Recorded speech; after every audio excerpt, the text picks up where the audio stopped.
Hello there, and welcome to Conversations with Shawna's show. And I'm so excited to introduce you to our guest today. But before that, for those of you who I have not met yet, my name is Shawna Roche, and I'm a transformational coach. And I work with my clients to help them through fear, doubt, and uncertainty into love, expansion, and opportunities. So nice to meet you if I haven't met you already. If you're coming in live, say hi so we can say hi back. And if you're on the replay, give us a hashtag replay so we can say hi later. And if you're coming in from my Power Women group, just click on the StreamYard link to give permission so we can see your lovely face and comments. And now I'm going to bring to you my guest today. Yay, Kasia Rachfall. Hi, Kasia. Welcome. Hi, Shawna. So good to be here. Yeah, I'm so excited to have you here, and I want to introduce you. Oh my goodness, I'm getting excited. I just like, oh. I know. Kasia Rachfall is a mentor for spiritually focused entrepreneurs who are ready to receive sacred fame. Oh my God, I just love saying that. Sacred fame. That's just so beautiful. For helping bringing light into the world through their work and purpose. The pillars of her work include advanced numerology, akashic records, and energy medicine for and to integrate it in a holistic path to sustainable success and personal meaning. So today we are going to talk about when we remember our divine self, we become limitless. So welcome, Kasia. I'm so honored to be here on your couch, virtual couch. Yes. So tell us a little bit about yourself. My gosh, where do I begin? My story feels like it's, so many different threads have weaved together to make me.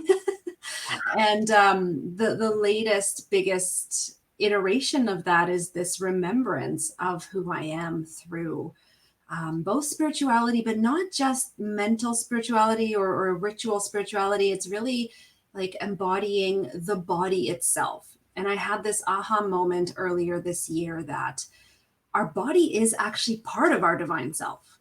It's not just this physical thing we live in. It is actually part of our divine self. And that blew my mind. I really had to sit with that and unpack what that means. Because when you think about it, this is the container we live in. And I can tell you stories about what my container has felt, what it has struggled with, what kind of dramas, traumas, and all the things. However, in the end, it's strong, it's resilient, right? And I live in it. I get to live in there. So that's why I work with that idea. And every time I have a rough day, like this morning was a bit of a rough start for me, when I can come back to that divine self in my body, integrate my mind, tap into my spirit, I come back to myself and I can show up and be present for myself, right? And then be present for whatever I have to show up for in that day. Yeah. I love that you said that. It's like so much stuff is just sinking in as you're saying that, because we'll go on to one of your questions here, like what is your divine self? But let's talk about the body just for a minute, because especially I find that, hi, Roberta. Thank you for joining us. Roberta's here. Hey, Roberta. Roberta.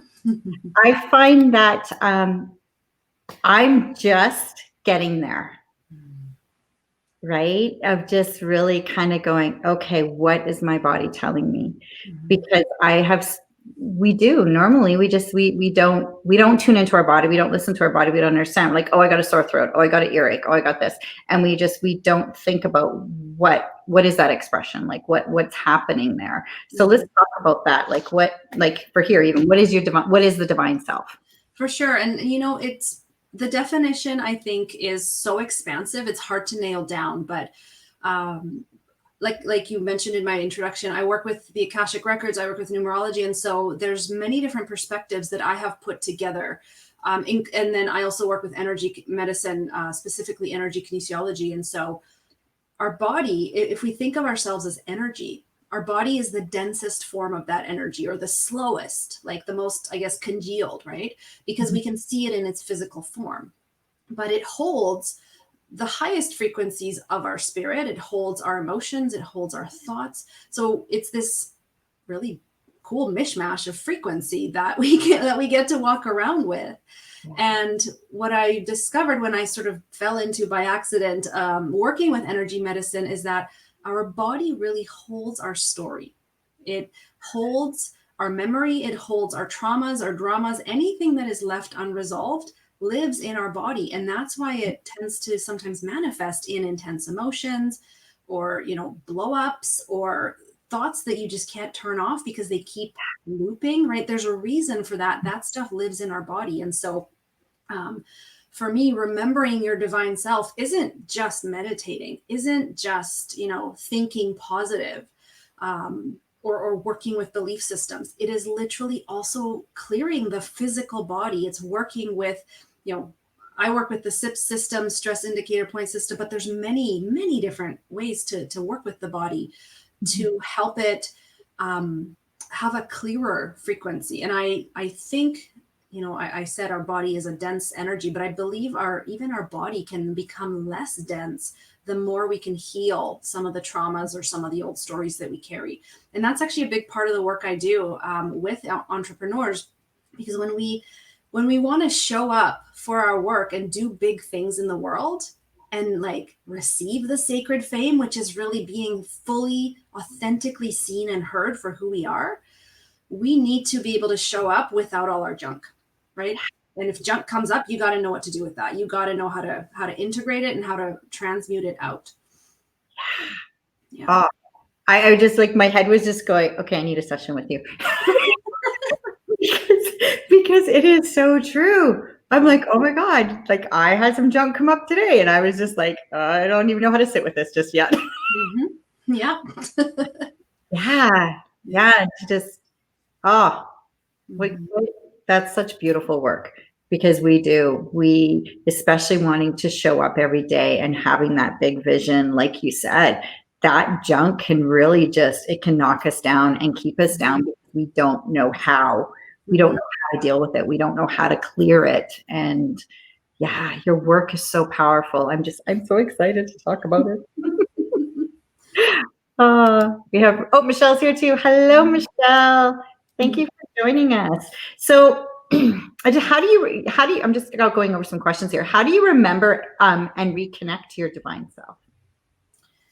That's a really great question. And this is where I lean into the numerology side of my training, because we each have a different way of going through life that is more dominant for us. So some of us are more mental, some of us are more emotional, some of us are more physical, right? So if you've spent time on a personal growth journey and you have, done a lot of the mental stuff, but perhaps you actually are more naturally or fundamentally, I should say, physical, do you include your physical body, right? Do you spend time moving your body? And I don't just mean exercise, I mean like being present in it, in whatever activity you're doing. Because exercise, yes, it's like deliberately going for a bike ride or a walk or something. But even as you're cooking or gardening or being with your kids or writing, are you in your body or are you still in your head, right? So that's one very, very practical, mindful way of remembering that you're actually living in this physical container that you're in, and to include it in your activities. Or if you find yourself feeling something really intense, like an intense emotion, do you again immediately escape into your mind trying to think your way through that emotion or think your way out of it? Or do you allow yourself to feel that emotion in the body, in your heart, wherever it is in your body, right? Wherever it is in your being, and be present with it rather than escaping into the mind. So to me, the divine self and remembering that journey takes place on all of these planes, not just mentally. We can write out a beautiful definition and be like, stick it on your mirror and read it every day of I am my divine self. Or does that mean anything to you? I find the meaning comes from the practice of really getting into yourself and facing not just like the dreams, the vision, all the cool, warm, fuzzy things that we love, but also the hard parts, the parts of you that, whether from your childhood, your teenagehood, your adulthood, still feel either lost or unloved or still maybe feel a little bit scattered, like they're sitting in the basement alone in the dark. And you're like, no, you just stay over there. I'm going to be up here in my head thinking about you, but not doing anything about you, right? So it's this journey of integration and personal exploration and gathering all the pieces of you, gathering all your energy, doing whatever needs to be done to do the healing or do forgiveness, right? That depends on the person. But then when you have all of you gathered and you're facing in one direction as your divine self, body, mind, spirit, emotion, then you can really show up and get things done. And I don't just mean like physically, right? Then your frequency literally changes. And you, just by being who you are, you anchor that in the world. And I often, when I do Akashic Records work with clients, I sit in the energy of the records, and I can like, they show me this energy of this energy web all around the earth. And we are like pegs in that web. And so when we have a strong frequency, our peg or our pin in that map is like a light in the darkness. It's really beautiful. Oh, wow.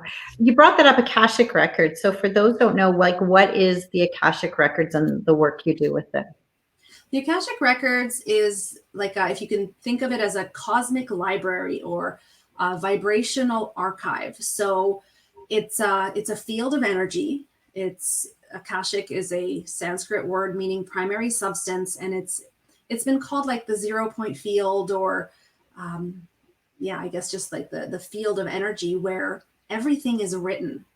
And again, not like we write with a pen, but the frequency of every thought, every emotion, every circumstance, every happening, every physical manifestation of anything is in there as a record. And so the way I work with it is we can open up the record for a client, let's say, and look at the history of their soul. If they have a challenge in the present moment that they are really struggling with, and they've like tried everything and this thing keeps coming up, often it can be an imprint from a past life or a different dimension. And so we can look at what is the origin of that, and what is it that the person hasn't necessarily maybe learned yet, or what is the purpose of it? How is it assisting their growth here in the now?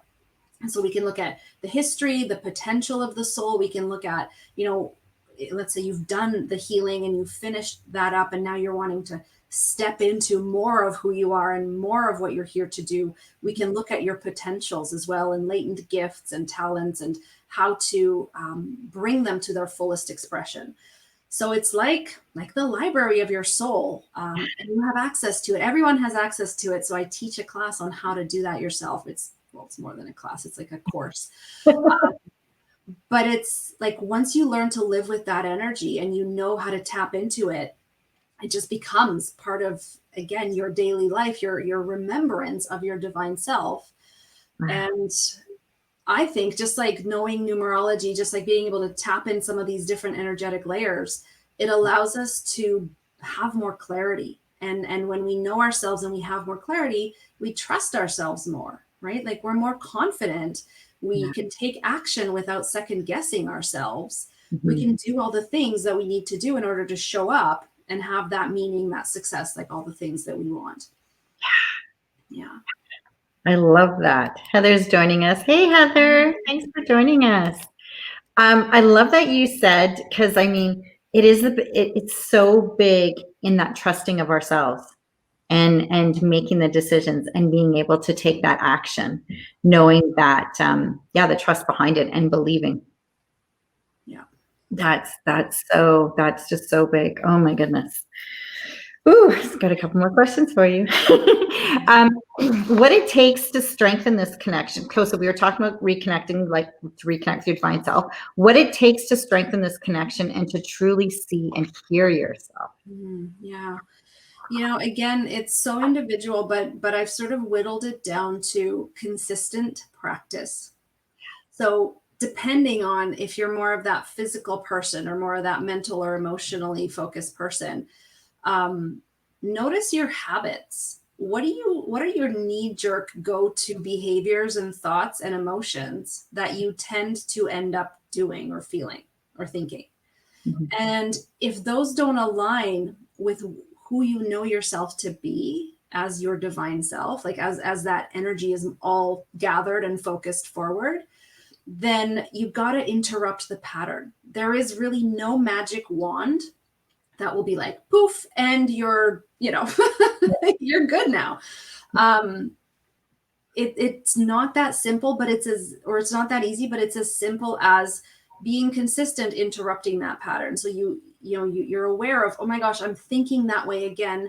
I'm not going to do that anymore, and refocusing. Or wow, there's that emotion coming up again. I'm going to sit with it and choose to feel different. So it's like individual, moment by moment, deliberate, consistent choice. There's a whole bunch of science behind why that works. Um, and the more you do it, the more you interrupt, and the more you realign and refocus your energy towards who you want to be, what you're about, why you want to do the things you want to do, and you can engage those elevated emotions, the more you become that person. And so, unfortunately, I can't tell you how long that's going to take. It's individual, with a huge dash of divine timing. But eventually, the more you do that and the more you notice the evidence of how your life and your work and your world is reflecting more of who you want to become, right? I find that so exciting when I can show up differently and be like, wow, in the past, I would have just freaked right out or been a mess, right? But I handle that so well. And like that, I just moved through it. And here I am, feeling good.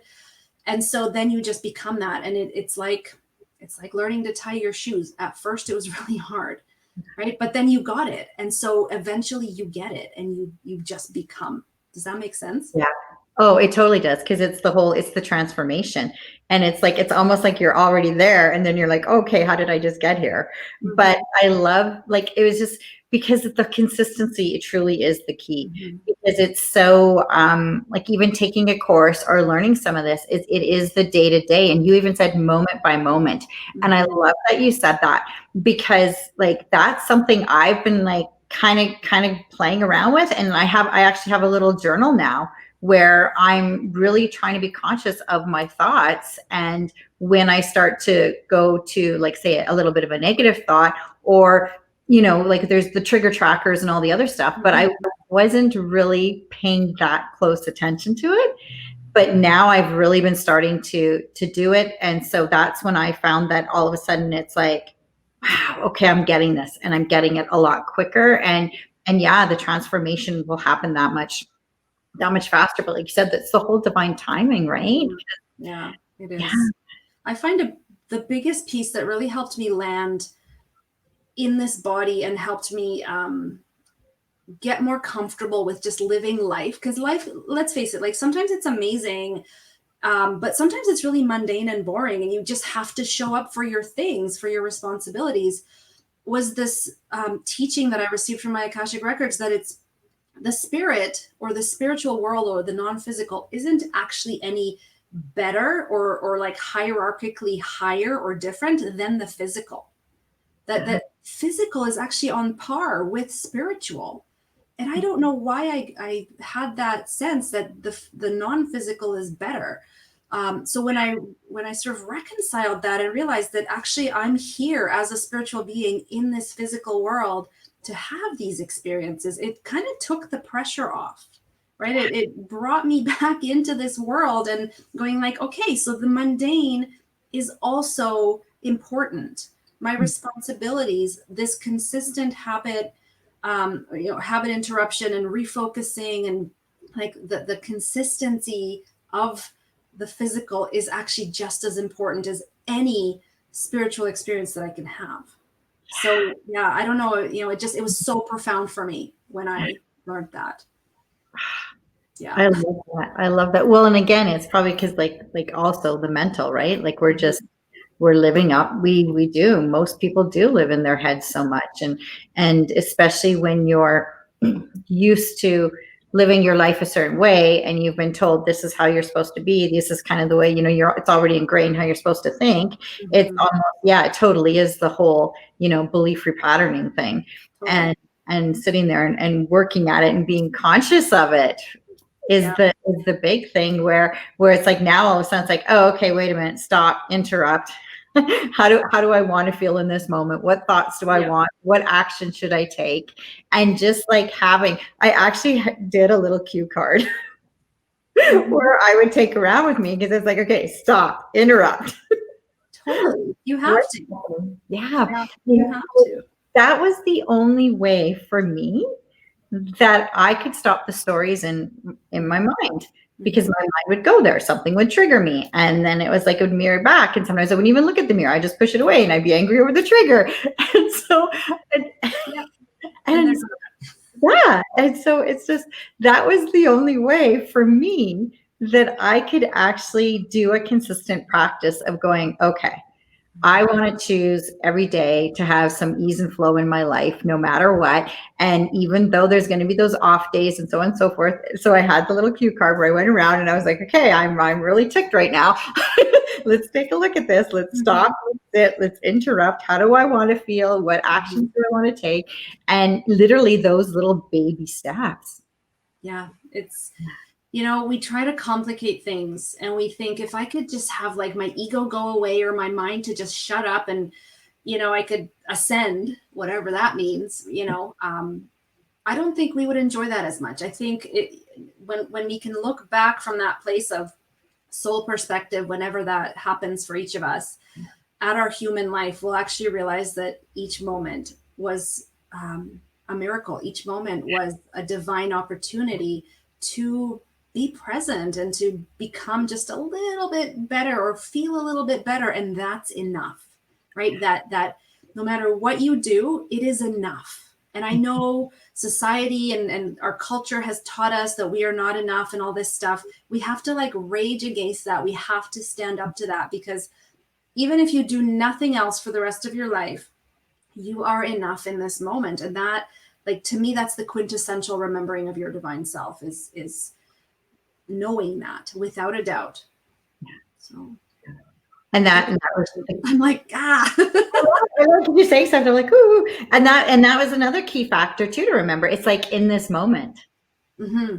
Because we are always like, your head is always going, okay, it's going to your past behaviors, and then all of a sudden you're going to the future and you're freaking out and you're worried about the future, and then you go into the spinning mode and stuff. So it's like, and then all of a sudden you can feel enough and you can feel great, and then all of a sudden you can go there or go there, and then you just get into that whole spinning kind of thing. So it is just sitting and being present and knowing, in this moment, how do I choose to be, feel, act in this moment? Exactly. And yeah, that is so powerful.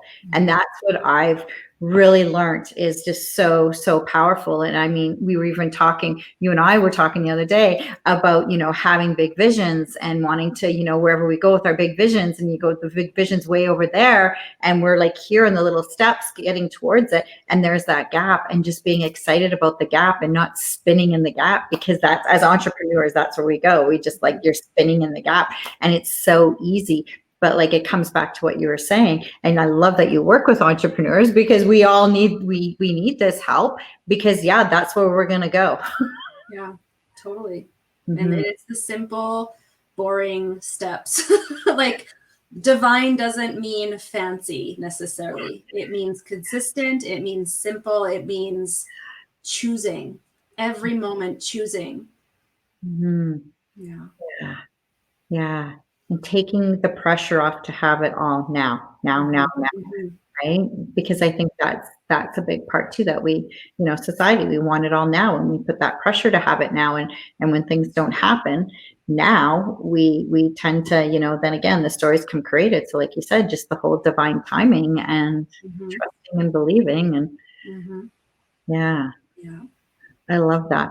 I also have here, you have, what do I put here? What being limitless and having sacred, what does being limitless and having sacred fame mean? Yeah, I think we've sort of touched on it, but just to reiterate, it's like the way I see sacred fame, because it's funny, I learned my mission, my soul agreement here is to work with spiritual seekers and spiritual entrepreneurs who have a desire to be famous. And I really struggled with the word famous, because our mainstream definition of what that means isn't always the most positive one. You have celebrity fame, you have viral fame, where it's like people doing silly things, putting up a video and all of a sudden getting like 8 million views or whatever. There are a lot of celebrities and a lot of people who are influencers who do a lot of good, but we tend to hear about the ones who like go off the deep end, right? And who do crazy stuff. So diving into this whole idea of fame, and again, like I sat in my records, I looked at the numbers of those words, and this word sacred fame really came through because when you're an entrepreneur and you do your own work, you remember that divineness, or the divinity of who you are, right? You feel enough, you're enough, you own your worth, you do all that, and you do your best work, you become known. Whether it's in your community, whether you're the best plumber or the best dentist or the best coach or hairstylist, right? You become known in your community, or perhaps your vision's a bit bigger, so you become known maybe in your country, or perhaps you want to go global. But it's by virtue of your service and your frequency, like I talked about, right? Anchoring that light that you are, that you become known for the work you do. And to me, that's sacred fame, because you don't start out going, well, I want to be famous, so what could I possibly do? It's not about that. It's, I'm going to be me. I'm going to do my best work. I'm going to work on myself. I'm going to show up for my people and serve. And then the sacred fame is a result of that. So it doesn't matter what your vision is. And you don't have to have this like epic, I'm going to write a book, or right. It doesn't have to be epic. Sacred fame is whatever level of visibility that you desire, and you can reach it, right, authentically, without doing crazy stuff, by simply aligning with your divine self, by doing that work that we talked about earlier is so important. So the mundane, the interrupting your patterns, the remembering, who you are, and transmuting and forgiving, and like all the things, right? So sacred fame isn't something you push into place. It's something you receive as a result of who you are. I love that. That sounds so beautiful. I'm so happy you landed in that. Me too. I love it. It's so fun. It ruffles some feathers. People don't like that. Some people are like, "Ooh, I don't want fame." Well, that's okay. It's not for you. Yeah, exactly. And I remember just in some of the groups we belong to, and watching you come to that place. It's like, yeah. Now I'm in love with it. It's been such a beautiful journey watching you. So we're going to put in here how people can get a hold of Kasia. So you have your one-on-one, you have your courses. Like let's tell us what all you have to offer. Yeah, absolutely. So I love to work with people over the long term, meaning usually about 6 to 12 months. I do one-off readings, whether it's numerology or akashic records. But my favorite way is to really dive deep with someone and walk alongside them for 6 to 12 months, so we can really take a look at, who do you know yourself to be already, and then dive in deeper and peel back some of those layers, because it does take time. And look at, I love working with the numerology system of forecasting and looking ahead to see what your year holds and how you can show up best to take advantage of the opportunity windows that we have every single year, to really not just remember yourself, but to leverage that energy to create more success for yourself. And then in early January of next year, I am introducing the revamped version of my Akashic Records immersion, where it used to be just like a one module class that I taught 3 years ago on how to read your own Akashic Records. And since then, I've downloaded like the next iteration, which has now 6 modules, and it goes in a lot deeper, and some really beautiful wisdom has come through. So I'm putting the pieces together behind the scenes to make that, available next year. And where people can find me, I am Kasia Rachfall online. So like KasiaRachfall.com, Kasia Rachfall on Facebook, I am also on Instagram, and then my website. So yeah, even if you just Google my name, I think I'm the only one in the world. So I love it. find me. For www.kasiarachfall.com. There we go. I got it right. I'm just putting it in the comments. Oh, perfect. Cool. There we go. Yeah. Maybe I spelled that right. Oh, and I have a YouTube channel where I do like a daily, what I call soul gravity, the path of least resistance, energy update on YouTube. Ooh. And so on YouTube, we just search your name too? Mm-hmm. On your YouTube channel? Awesome. Yay. That's exciting. Oh my goodness. Do you have any closing tips or anything you'd like to say? I know I could like sit and talk about this stuff forever. I want you to know that you are enough in this moment, no matter what's happened or where you find yourself, whether you're thriving or struggling or anywhere in between, you are enough. And if you need help, ask for it, because that's how the divine works as well. We don't have to do it alone. We can ask for help. And that's why we're all here playing in these physical containers, so that we can support each other and help each other. And, I'm not everyone's cup of tea. I know that. But I know a lot of people, and I know, like, I have a big network. Shawna has a big network, and all of us who hang out together have so much wisdom, and we can support you in whatever you need. So, you are enough, and ask for help. Perfect. I love that, because those are two big ones. Those are probably the two biggest, because we try to figure it out on our own. And yeah. Well, I love that. And thank you so much for being here today. This has been wonderful. So reach out, everybody. Follow Kasia on YouTube and Facebook. Go check out her website. And I'll get you to hold on a minute, Kasia. So thank you, everybody. Have a wonderful Thursday. Take care.